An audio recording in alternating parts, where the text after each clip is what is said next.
everyone, welcome back to KAMMA. I'm Khalil Deal. Mad Dio. We're back at it again for UFC 313.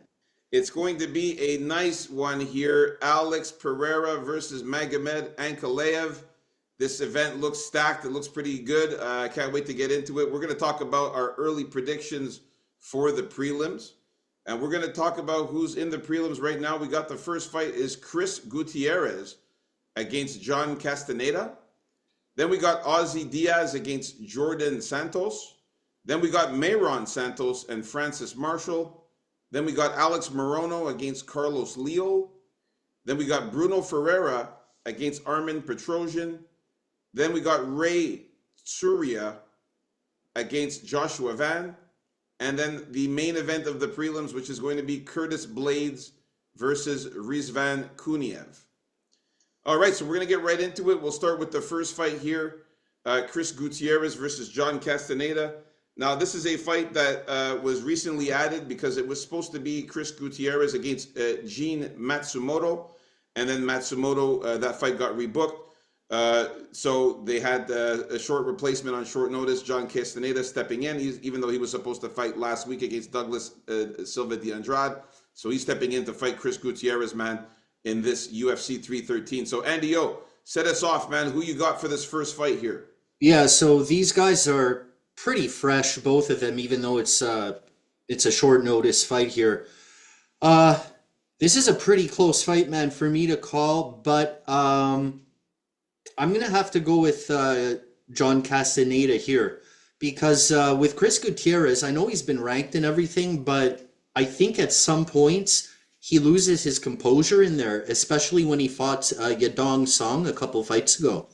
I don't know if you guys remember that, but he kept on complaining to the ref about this and that, and he kept on complaining when he was taken down, things like that. And I think I don't think he has much heart, him. The great thing about him is his kicks, though. He loves to be at that kicking range where he can use those really good kicks of his, high and low. And the thing is about Castaneda is that he's pretty good at his boxing. So he has to get by that range that Castaneda likes to be in and use some wrestling, because I think if he really blends in the wrestling like he's capable of, I think he has a much better chance of winning this fight. Razor close though, but give me the sexy Mexi on this one by decision. Man, I was hoping that you were gonna go for Chris Gutierrez in this one, man, because now we're gonna start off the prelims where we're in disagreement with the first fight of the prelims, unfortunately, man. Oh, I'm going with Chris Gutierrez in this one, man. The thing is that I like John Castaneda, and obviously, if you guys saw last week, we both picked John Castaneda to beat Douglas Silva de Andrade, but that's a different fighter. That was an older guy, much shorter than him, the type of fight was a much different fight than this one here. Now he's stepping up against Chris Gutierrez, who I find is a bit of a step up in competition there. Chris Gutierrez is a really, really good striker. He's got, like as you mentioned, amazing leg kicks. This guy is one of the best guys for leg kicks in the division. Yeah, and I'll say that makes him a good striker, but it doesn't make him amazing because I don't think his hand striking is really that good. Well, right? I find he's really good at boxing too. I think his punches are pretty good. I don't think John Castaneda is that much better in the striking department than Chris Gutierrez. Obviously, he has that back pocket where he's got the grappling and he's able to get takedowns and use his wrestling. But the thing is, Chris Gutierrez is also very, very good at takedown defense. He's been trying to improve that part of his game lately, and I think that Chris Gutierrez is going to be able to stuff some takedowns in this fight and be able to land better strikes and more powerful strikes on John Castaneda. Now, John Castaneda, he fights us very similar to guys like I'm going to say like Daniel Marcos. Well, sorry, Chris Gutierrez fights similar to Daniel Marcos, and he also fights similar to Daniel Santos. Both guys who John Castaneda lost to These are both guys who are very good strikers. He got knocked out, John Castaneda, by Daniel Santos a couple of years ago, and also just recently lost a unanimous decision to Daniel Marcos. Both of these guys, very good strikers. The height advantage also for Chris Gutierrez here. Now on Sherdog here, it's saying 5'8" to 5'7", but on Topology we have him at 5'9" to 5'6". So he's either, I think... Definitely it's a lot closer than Topology says it is. Yeah, if it's not, if Gutierrez is 5'9" and Castaneda is really 5'6", that's a 3-inch height advantage going towards Chris Gutierrez's way. I do see though that John Castaneda is going to have the reach advantage here. He's going to have a 71-inch reach advantage, a 71-inch reach compared to 67. So that's a 4-inch reach advantage for Castaneda. Like you said, this fight is going to be a close one, man.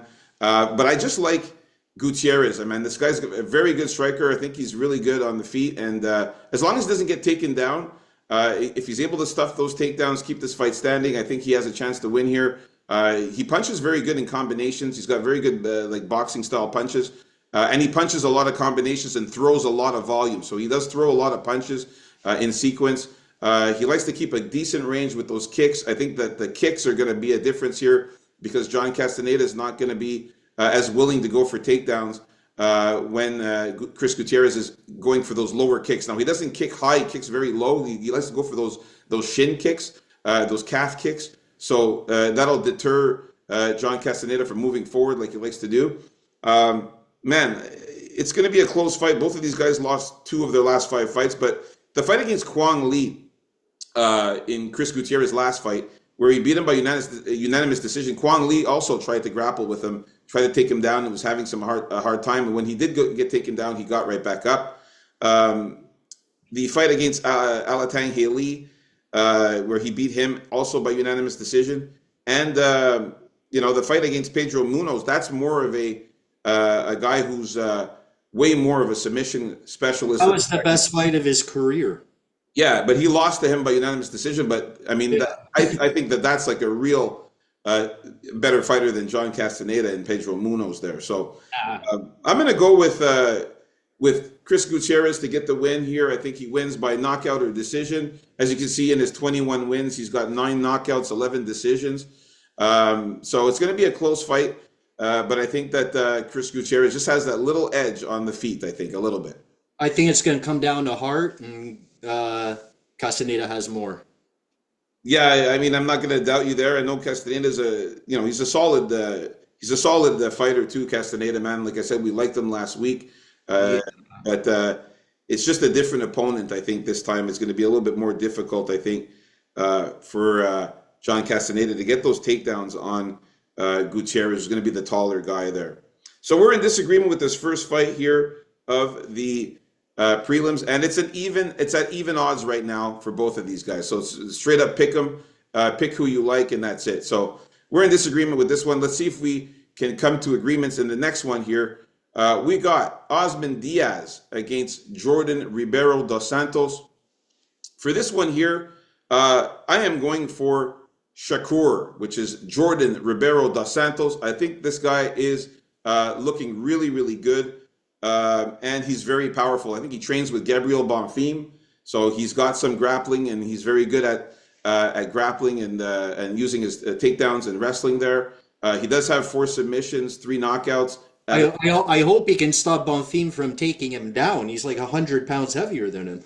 Yeah. I can see here that Jordan Santos, he's been on a tear lately.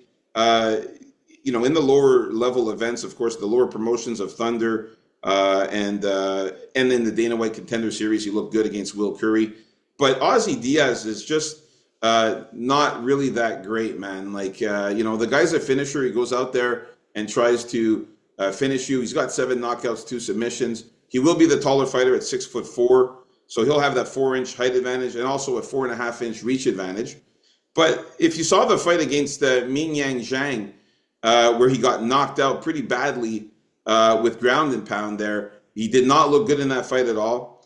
And before that, he just fought in the LFA and got a couple of wins there, and even lost in the Contender Series to Joe Pfeiffer, who knocked him out pretty badly in that Contender Series fight. So Osman Diaz, he's 34 years old, so we're also looking at the younger Jordan Ribeiro dos Santos at 27 years old. So I like that. He's going to be 7 years younger. I just think that this guy's on the come up here. He's looking really good. I think he's got the power, and he'll be able to knock out Osman Diaz, especially that he got brutally knocked out in that last fight. So I'm going to go with Jordan Ribeiro dos Santos to win by knockout or submission. I think he finishes him. Yeah, my pick is going to be Jordan Dos Santos also. I think he just looks a little better than Ozzy Diaz here. I'll give Ozzy Diaz a break last time, losing because he did come in on short notice, I think, but he didn't look really good. He did nothing that impressive. The thing about Santos here is that he seems kind of on the small side. I don't know if any of his power will really carry over too much in the UFC. Like he only has 3 knockouts, and they came during the earlier part of his career. But I'll tell you this, man, he can go the distance. And a couple fights ago, he actually went 5 rounds, and he won that fight unanimously. So that shows something, and I think that definitely shows that I'll have more endurance than Ozzy Diaz. So I myself am also going to go with a decision or knockout for Shakur here. Nice. All right. So we're in agreement with this one. That's good. Just didn't impress me, Ozzy Diaz. Yeah, he doesn't. He's not really that great, and And I picked him sadly that fight. I have to say it. yeah, I do remember. Not to mention, he's been knocked out 3 times. All 3 losses are 3 knockouts. So the durability of this guy is not the greatest for his In chin there. in question. Yeah, In I could see Jordan cracking him there and knocking him out or subbing him because he does have some good submission skills. Ribeiro dos Santos. All right, so we're in agreement with the second fight. Nice one there. Let's move on up to the next one. All right, we got Myron Santos against Francis Marshall, the Fire Marshal. the Fire Marshal. Yeah. So you know where he got that name? Actually, it was during a pre-fight interview with that that woman commentator, Laura Sanko. They have. I don't know if any of you guys caught this, but she's like, you don't have a nickname, and he didn't at the time. And she's like, you should be Fire Marshal, Fire Marshal. Ah. And he was like, yeah, maybe. And she like he never heard of this term before. It seemed like the Fire Marshal. Like never in his life did he hear of this term and think, hey, maybe I should apply it to my nickname. But anyway, I guess give credit where it's due. Laura Sanko came up with this guy's nickname, Fire, and I just don't think he's going to have enough fire in his hands to put up with the legend here. The way he wins this fight is to incessantly wrestle. But in this case, man, uh, he's not gonna have the strength, I think, to do what he wants when it comes to the wrestling. But when it also comes to the striking of Marion Santos, I think that just the combinations he pulls are way above what Francis Marshall can do. Besides basic offense and work in those takedowns, man, but I don't think it's going to happen. I think this will end uh, probably by decision for Santos or knockout. Okay, so you're going with Myron Santos in this Yeah, one? I'm going with Myron Santos. Yeah, same here, man. I like Myron Santos in this one. These 2 young guys here are going to come going at it, man. Like I'm looking at who he lost to, right? Isaac Delgarian, Willem Gomis, not guys you would kind of expect him to lose to, you know. But he went to a split decision last time with our favorite guy, Dennis Bazooka. Remember, we Yeah, went to that fight like 5 times and made a separate video for it. yeah, Yeah, and he squeaked by him. So if he's squeaking by Dennis Bazooka in his last fight, I don't know how much squeaking he's going to do this time around. yeah. Myron Santos is he looks like the real deal, man. This guy has got some serious punching power. 8 knockouts out of his 14 wins, 6 decisions, and the guy is very quick on the feet. He's fast, man. When he gets in there, his boxing. He throws flurries of punches, nice combinations, very quick punches and powerful punches at that.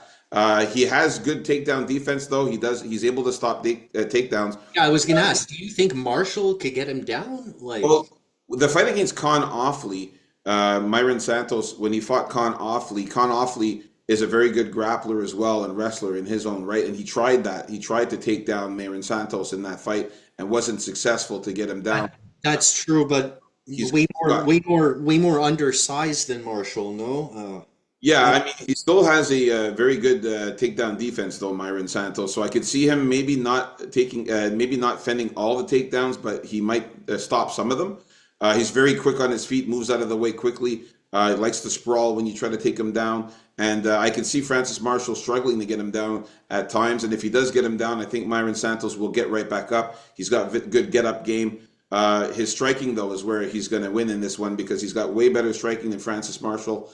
He could crack hard, and Francis Marshall has been rocked before. We saw him get knocked out by Isaac Dolgarian by ground and pound in that fight. So I can see Myron Santos piecing him up on the feet, moving around quickly, avoiding the takedowns, and landing some powerful shots, landing some good punches, and maybe even knocking out Francis Marshall as well. I'm going to call a knockout or decision for Myron Santos. As you can see, he's got 8 knockouts, 6 decisions, and the 14 wins, so that's the more likelihood of him winning. He's not going to go ahead and sub Francis Marshall. Francis Marshall's more of a better jiu-jitsu guy. He's got submissions there. But he does have to be careful, though, Myron Santos, with those takedowns and the submission skills of Francis Marshall. I will say this, though. Francis Marshall is a good dog, but I am going for Myron Santos as the pick here in this one. So we're in agreement. Nice with this fight here. Let's move on up to the next fight here. We got Alex Morono against Carlos Leo Miranda. shit, man. Who you got? Go ahead, man. Oh, it's my turn. Yeah, sorry. So as you can see, I called him Alex Moron Morono because I do not like Alex Moron Morono anymore. Sick of this guy. I tried to back this guy a couple of times and he let me down. Last time he let me down against Daniel Rodriguez, where he lost that split decision there. I thought he was getting beaten up pretty badly in that fight. The fight before that against Nico Price, I tried to back Morono in that one as well, and he let me down. I just don't have any faith in this guy anymore. And in that fight against Nico Price, he looked like he almost wasn't even caring about the fight. He looked like he wasn't even there. It was terrible. He was horrible. He was barely striking. He was moving sluggish and slow, barely doing anything. Didn't even try to take down Nico Price in that fight. Didn't try to use any wrestling or grappling. Carlos Leal, however, this guy is a bad man. They call him the Lion for a reason. He is really, really good. The guy is a powerful striker. He's got 10 knockouts in his 21 wins, 7 decisions, 2 subs. He was doing very well in the lower promotions, getting some knockouts there, and recently fought in the UFC for his UFC debut. It was against a very tough Rinat Fakhretdinov. Came into that fight short notice. In at short notice, that's true. Juice to the gills. And he should have won that fight. I had him.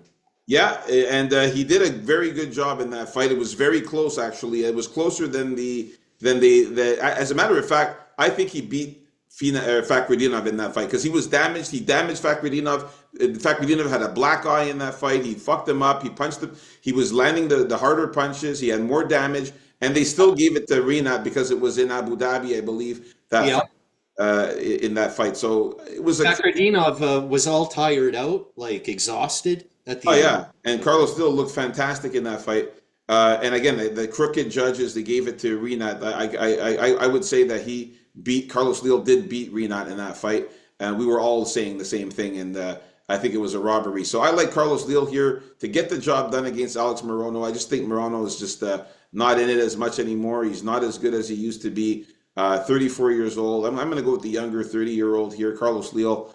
He's in phenomenal shape. He's going to be in way better shape than Alex Morono. We've seen Alex Morono come out there with the dad bod looking flat. Carlos Leal is ripped, in great shape, built with maybe even on the juice.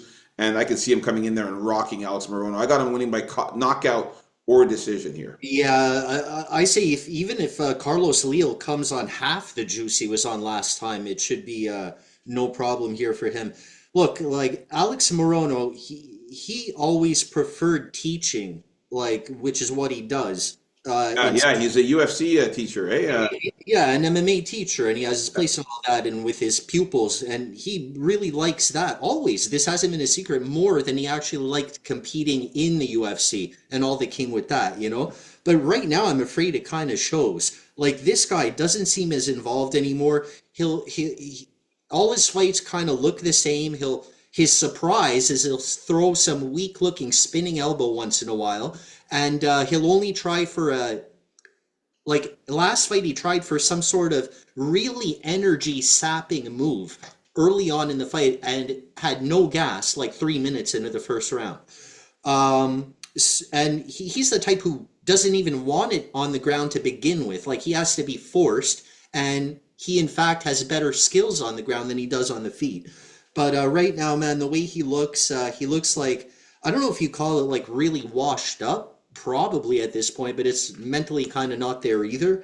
And I think maybe he's just fighting out the rest of his contract. So I'm looking for Carlos Leal here to come back after getting robbed in his last fight in Abu Dhabi. So give me Carlos Leal by knockout. Or, Yeah, for sure. I know he wants this win badly because he did feel like he got robbed in Abu Dhabi there. That fight was definitely a robbery. So I can see him coming out here very motivated to get the win and destroy Alex Morono here. So, all right, we're in agreement with this one. Nice. All right, so only one disagreement so far in the prelims. Let's get to the co-main event of the prelims here. If you guys haven't already, please like and subscribe. If you're new, and we got so I call it knockout or sub. Yeah, for Leal. okay. What about you? I said KO or decision for Carlos Leal in that one. I think he finishes off Morono. Yeah, I think he can knock him out. I don't know about submissions because Morono's kind of squirmy on the ground. Yeah, but Morono gets exhausted, and when you're exhausted, you can get sub. All right, let's move on to the next one here with Bruno Ferreira against Armin Petrosian here. All right. Yeah. Here I got I got to go with Armin Petrosian. I was actually expecting Bruno Ferreira to be the favorite in this fight for some reason, but he wasn't, and I would make him the favorite. And yeah, I say Armin Petrosian, man. He's better than his record would suggest, and he's fought some really good guys there. He got caught with a sick, unlucky, very cool looking combo backspin thing from Shara Bullet there a couple fights ago. Yeah, it was a double spinning back fist. A double spinning back fist, Knocked and him out cold. like Petrosian doesn't even consider that a loss, but I kind of disagree with him there, but I kind of know where he's coming from there. He's had tough fights. Let's leave it at that. And what he does well is kick from close range. I think this is going to prove difficult for Bruno Ferreira, who likes to get in there. Sometimes with not the greatest of awareness, he can get hit. He does get hit a lot. And he goes after it too. Armin Petrosian is not afraid of going after it. And he'll get those kicks up there in close. And I think it's going to be a tough fight, hard fight. Both of these guys are tough. And I think it'll end up with a Petrosian just doing the more damage throughout the fight and being a little more fresh at the end. Better body language. Sometimes the judges like that. Too many times the judges like that. Yeah, this fight is for me. It's like really, really close to pick here who to go with, man. But the thing is that Armin Petrosian. I wasn't ever the biggest fan of this guy. I wasn't really high on this guy. The guy's. I find he's a cocky motherfucker. Look, he calls himself Superman. Right there, he's a cocky motherfucker. Oh, we just talked about a guy calling himself the legend. Yeah, that's true. But what I don't like about Armin Petrosian is that the guy he comes in there and he likes to keep the fight obviously standing. He only has striking. He does not have very good grappling at all or wrestling at all. And the thing that Bruno Ferreira people forget is that he does have a wrestling background. He does know how to wrestle and knows how to grapple, Bruno Ferreira. So I do like that for him. Also, Ferreira is, he goes by the name The Hulk. He goes out there. This is a funny one. It's Superman versus the Hulk. This is really funny one there. I just thought about that. Like, oh shit, the Hulk versus Superman. So the Hulk, he's powerful, and you can see here in his record, his 12 wins, it's all finishes, 9 knockouts, 3 submissions. And those submissions shows that he does have a ground game. The guy can use his jiu-jitsu and get Armin Petrosian to the ground. I really believe that he will use that in this game planning to take down Armin Petrosian. And then we've seen Armin Petrosian get taken down on his back before. Rodolfo Vieira was able to do it. Rodolfo Vieira. If you remember that fight, Rodolfo Vieira took down Armin Petrosian, and he ended up subbing him with an arm triangle choke in that fight. And I could see Bruno Ferreira also doing the same thing, using his grappling, taking down Armin Petrosian, getting him to the ground, and could possibly finish him with a submission. Also, he's got knockout power. Bruno Ferreira, we all know that. He's got 9 knockouts. He's very powerful with his striking. Very, very good overhand punches and hooks and straight punches as well. I just don't know, after a brutal knockout just 4 months ago from Shara, I think he's coming back a little too soon, Armin Petrosian here. And I don't think his chin is fully healed. I think that if Bruno Ferreira could crack him on the chin, I think he can get a knockout here. That's why I don't like Armin Petrosian in this one here. I'm going with Bruno Ferreira, the dog play here, to win by KO or submission. And by the way, last week, if you guys followed the last week's show, I hit on a KO submission dog last week there, and that was with Sam Patterson. So this could definitely happen. So I'm liking Bruno Ferreira here to win by KO or submission. So we're in disagreement with this fight. Just don't think Armin Petrosian gets it done this week. All right, so now we are at the main event of the prelims. Oh, no, not yet. Sorry. We're almost there. We're almost at so this is the co-main event, my bad. So we got Ray Tsuruya against Joshua Van. This one here, I'm going for Joshua Van. Definitely like him a little bit better here in this one. He's going to be the better striker here for sure, a better boxer here. Ray Tsuruya is a ground guy, likes to wrestle and uses jiu-jitsu skills and submissions. He's got a black belt in BJJ, but he's not very good. Ray Tsuruya. He's never fought any good competition. He's fought in the road to UFC and was doing good in the road to UFC, but he was knocking out cans. And then when he finally made it to the UFC, fought Carlos Fernandez, did get a unanimous decision on him, but Carlos Fernandez was not able to keep the fight standing. He was getting taken down a lot in that fight and dominated. So Joshua Van, however, has really good takedown defense. We've seen him use his takedown defense against a good grappler like Cody Durden in the last fight. Cody Durden tried everything to get him down, was not able to. Joshua Van was using the sprawling, using the techniques to fend off those takedowns, to stop the takedowns, was landing good body punches, good punches to the face, good straight punches. I like Joshua Van here. I think he beats up on Ray Tsuruya and can either knock him out or win a decision here. So I'm going to go KO or decision for Joshua Van. I think he outstrikes Ray Tsuruya on the feet, does a better job, and stuffs those takedowns. Yeah, that's the thing here. Ray Tsuruya is someone to be careful of and wary of on the ground there. He really is dangerous there. But I don't think he has the strength in wrestling to take down most guys. Like if you watch, he kind of like latches on to them and kind of drags them down because he doesn't have the strength to like take them down the traditional way, so to say, right? And I agree, man. I think that Joshua Van, they're about the same age here, but Joshua Van has been in some good tough fights in the UFC, and that's more to say than Ray Tsuruya here. And his striking is a lot better. The thing I always say about Van and his key to victory in his fights are not just his combinations and how he rips them, but in combination with the body shots. Like there's always wicked body shots within those combinations that start everything for this guy. It's such a valuable tool. He knows it, and I think he's getting better also. One bad thing about him is that I don't know why, but maybe it's not bad, but he takes some time to get into the fight, maybe downloading how his opponent fights. I don't really think it's that. I think he just takes like a round to get going. So look out for the second round and the third round, and I'm actually looking for a potential Van finish in the third round, or by knockout, or a decision. All right, so we are in agreement with this one with Joshua Van. Let's get to the main event of the prelims here. This is a fight that I am not going to spend too much time on. We got Curtis Blades against Rizvan Kuniev. I got to go with Curtis Blades, man. Rizvan Kuniev, we haven't seen anything come out of this guy. He's fought lower level opponents in the lower level promotions. Contender Series, he did get that knockout against Hugo Kuna.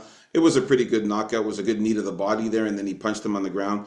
But you know, he's been fighting a bunch of bums in PFL and Eagle FC. So these lower promotions there. Curtis Blades is a tested, good UFC fighter. Been in the UFC for a long time, beating a lot of very good, solid fighters in the UFC. He's got great grappling, good wrestling. He's a very good wrestler. He's got powerful punches too. 13 knockouts out of his 18 wins, 5 decisions there. And again, we just know what Curtis Blades can offer here, and I think that he's going to be able to wrestle with Rizvan Kuniev and get him down, get on top of him, get some ground and pound. I mean, this guy's fought the better fighters here. We're talking guys like Tom Aspinall, Gelton Almeida, where you got that crazy finish, Sergey Pavlovich. Yeah, you love that finish. Yeah. Chris Dockhouse, Jairzinho Rosenstruck, Derek Lewis, I mean, Alexander Volkov. I mean, the list goes on. The guy has fought the best of the best in the division. I'm not going to take my chances on this new guy here, Rizvan Kuniev, to beat a vet like Curtis. I think Curtis is going to come in here and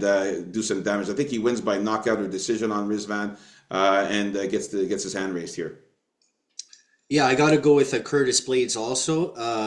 Although I'm worried a bit about Curtis Blades' IQ in there because he makes some silly decisions in there from time to time. And you never know with heavyweights. You can get knocked out at any time. But I think, yeah, Kuniev here can wrestle, I think. And I think Curtis Blades, like, that's his world. I think he's going to be able to stop the takedowns, get a couple of his own, and give this guy some of that good old Blades medicine with some ground and pound at some point. So give me Blades by knockout. So there you have it, folks. Like and subscribe. Our early predictions for the prelims. We only disagreed on 2 fights, not too bad. And stay tuned. Coming up next, our early predictions for the main card. Peace out, folks. KAMMA.